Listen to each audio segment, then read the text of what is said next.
James talking about that. And that's our meal for today. Wonderful. I'll cut up the cantaloupe later. So, we just got back from hiking Crypt. And I have to say, we didn't end up in the Crypt. For mountain recreation.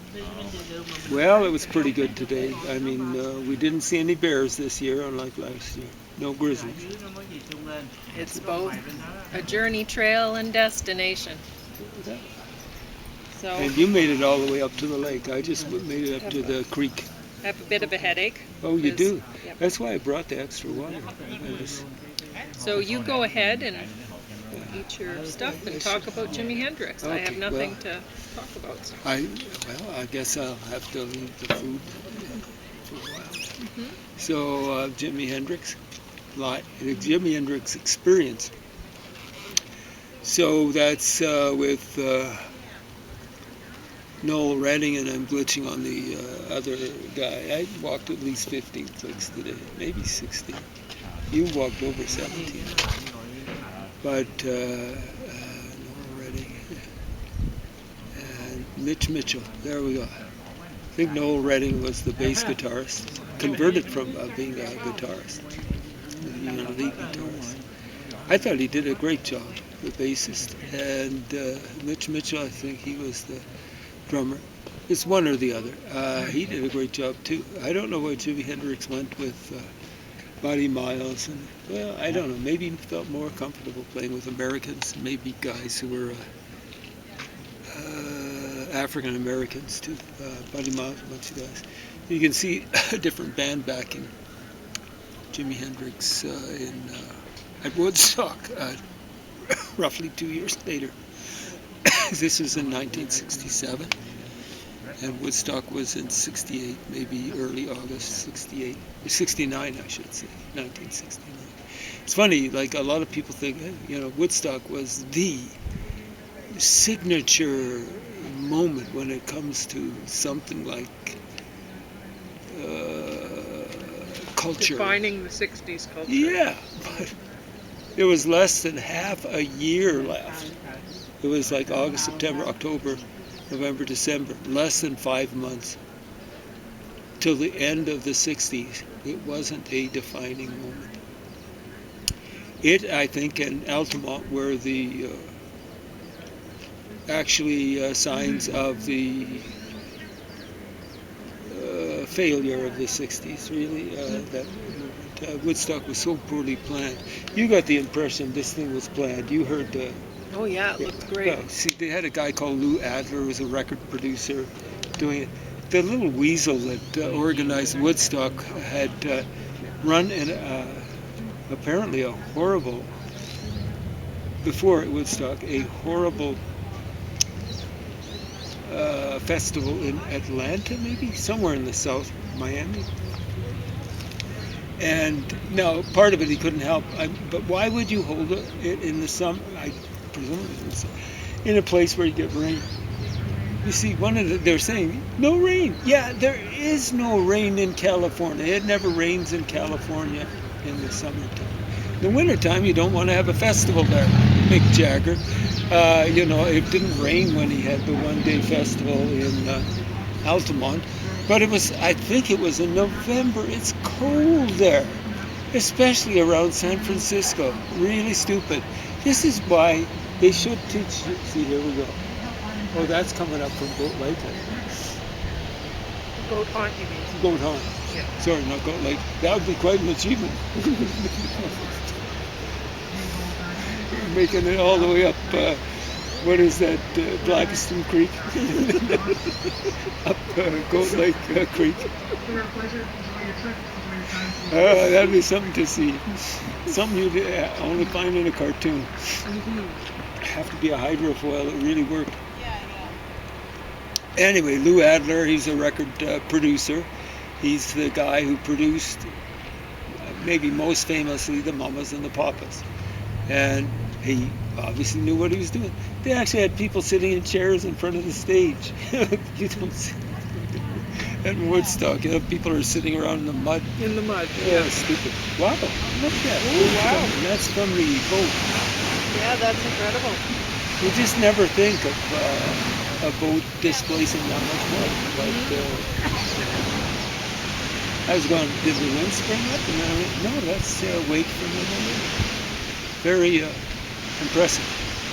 It's that's a bigger launch than any that we've taken out here, right? I guess that's like you were saying, a hugely popular tour. I think that one was called the International or something. Well, it makes sense. Never been on it. I noticed that they have a little launch down here for border control, like his RCMP. It's the equivalent. I don't know what they do if they start chasing someone in a motorboat. Like they pull out their little, put it on top, little cherry top. It's hilarious. Anyway, this comes highly recommended. Don't buy it, but get it from the library or whatever. I don't know who's making a fortune off of it. I don't think anyone's making a fortune really off of movie DVDs. Those are the only DVDs. But you said you'd heard it on album before, right? I own the album. And folks, I'm telling you, I only bought, this is truth in advertising. I only bought 2 Jimi Hendrix albums. Well, he didn't, he died so young. I think he died at age 27. And in 1970, and his career really started in the United States, I think, maybe early 67. So that's only 3 years, really. I kind of wish I'd bought some of the other ones, studio albums. See, the problem is I started getting into Hendrix a little bit about 1970, and that's the year he died. And so I bought his last studio album.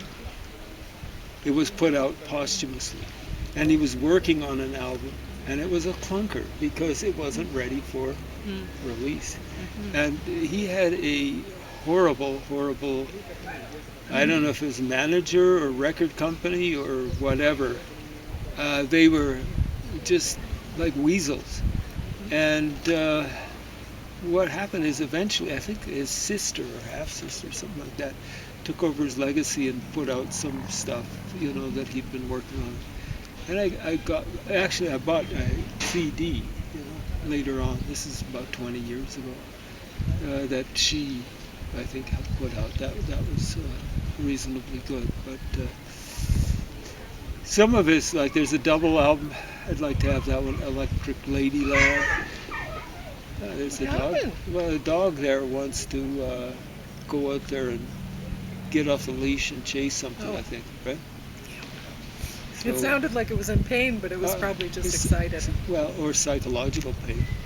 Yeah, so the guy his owner was skipping stones, and I think the dog was like, I can catch that stone, you just watch.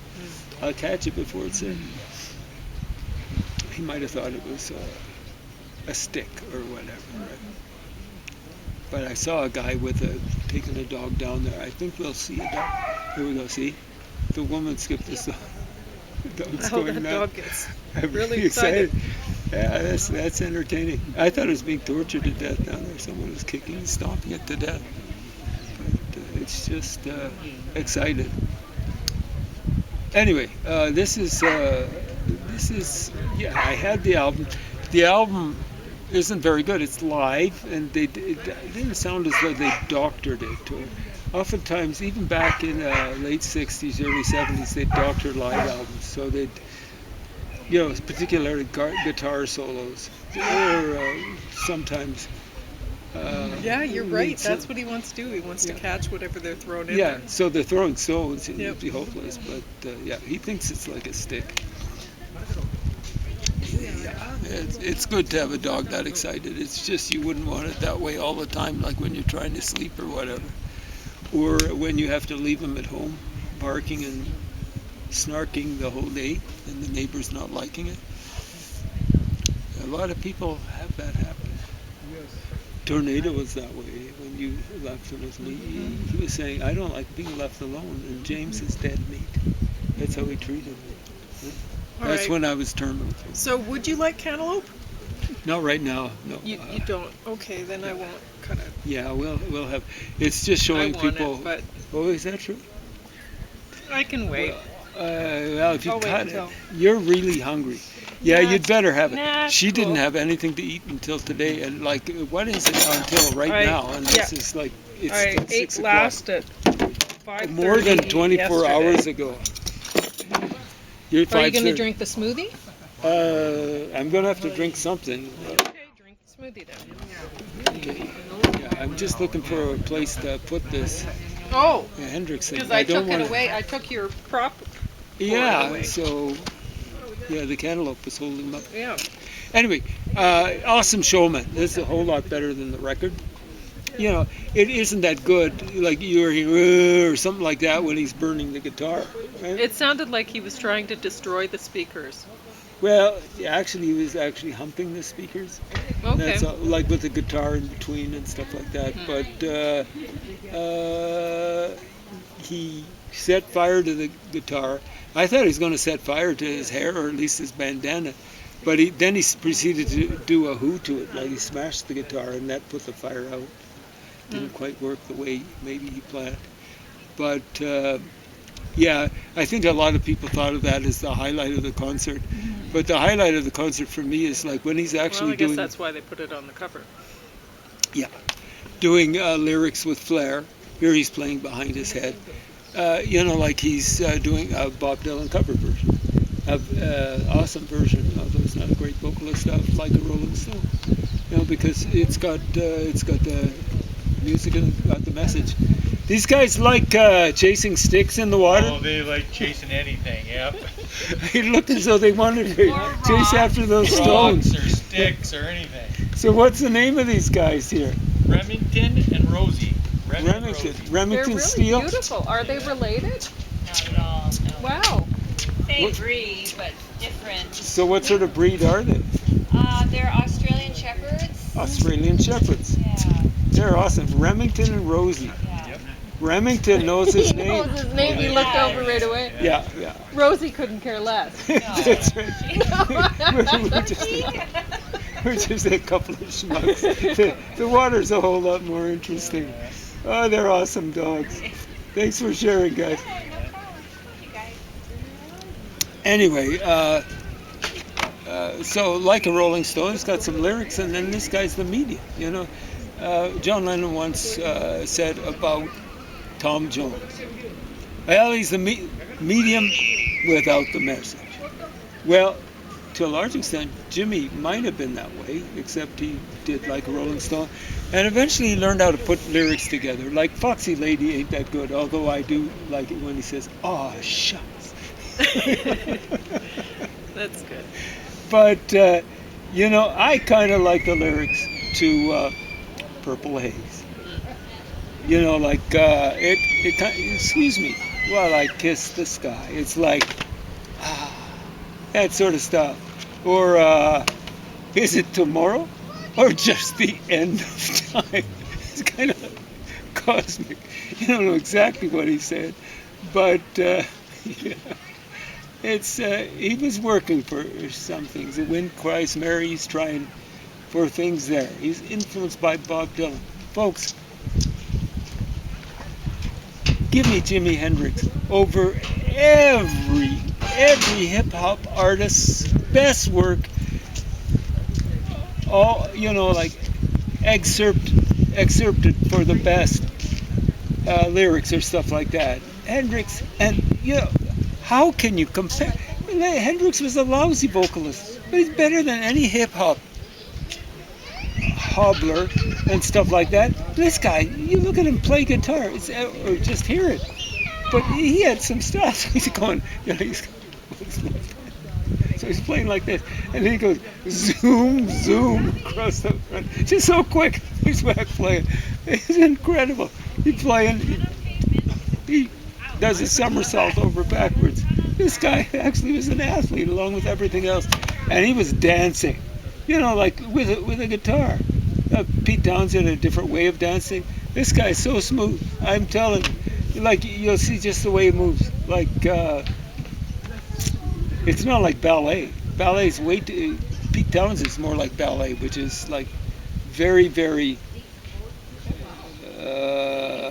physical, But with Hendrix, it's more like modern dance or something like that, like very smooth flowing lines and stuff like that. Of course, he can move like when he's pretending his guitar is a machine gun or something. It was incredible, incredible. Why would anyone care about Michael Jackson? Why would, like Michael Jackson had some talent, but this guy blew him out of the water. Why would anyone care?